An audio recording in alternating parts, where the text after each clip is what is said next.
In the early 1970s, the world faced one of the most significant economic shocks of the 20th century, the oil crisis.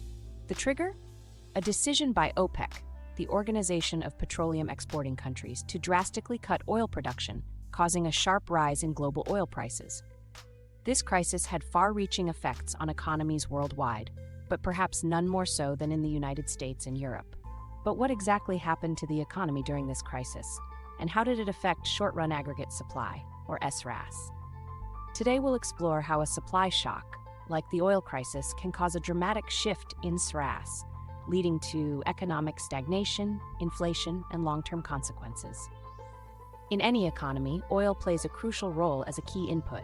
It's needed for transportation, manufacturing, and energy production.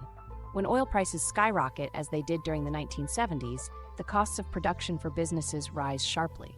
Suddenly, firms are faced with much higher input costs for everything they produce. As a result, firms can no longer produce the same quantity of goods at the existing price levels.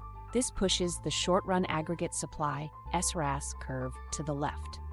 A leftward shift in SRAS means that at any given price level, less output is being produced.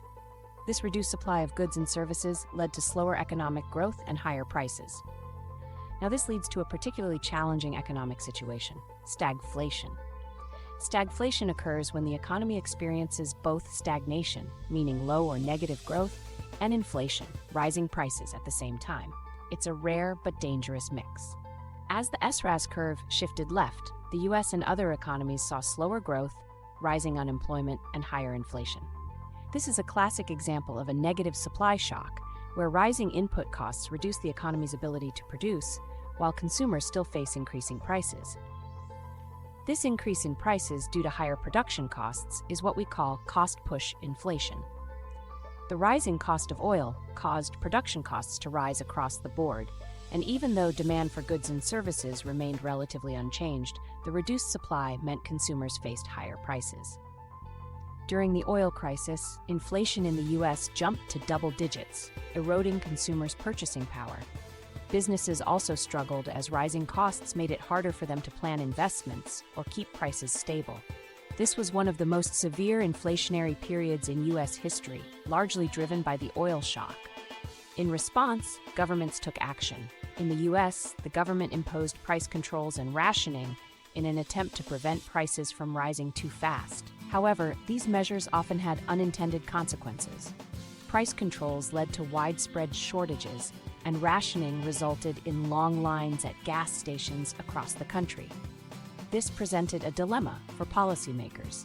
Traditional tools to combat inflation, like raising interest rates, could further slow down the economy and increase unemployment.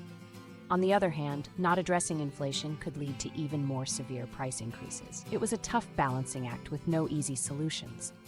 In the long run, the oil crisis had some important effects on how economies approached energy and production. The crisis spurred investments in energy-efficient technologies and alternative energy sources. Governments and companies began to realize that reducing dependence on oil would help protect their economies from future supply shocks. Over time, these investments helped mitigate the impact of future oil price shocks on SRAS. The crisis also highlighted how vulnerable economies that rely heavily on energy-intensive industries are to supply disruptions. So, what did we learn from the 1970s oil crisis? It serves as a clear example of how external shocks, like rising oil prices, can disrupt short-run aggregate supply. This leftward shift in SRAS led to lower output, higher prices, and widespread economic difficulties, demonstrating the close link between supply shocks and the broader macroeconomy. As we look ahead, it's important to understand how energy and input costs continue to play a critical role in shaping economies. Could today's energy policies help us avoid another crisis like the one in the 1970s? Thank you for watching. Be sure to subscribe to AP Television for more videos on macroeconomic concepts, and stay tuned for our next lesson.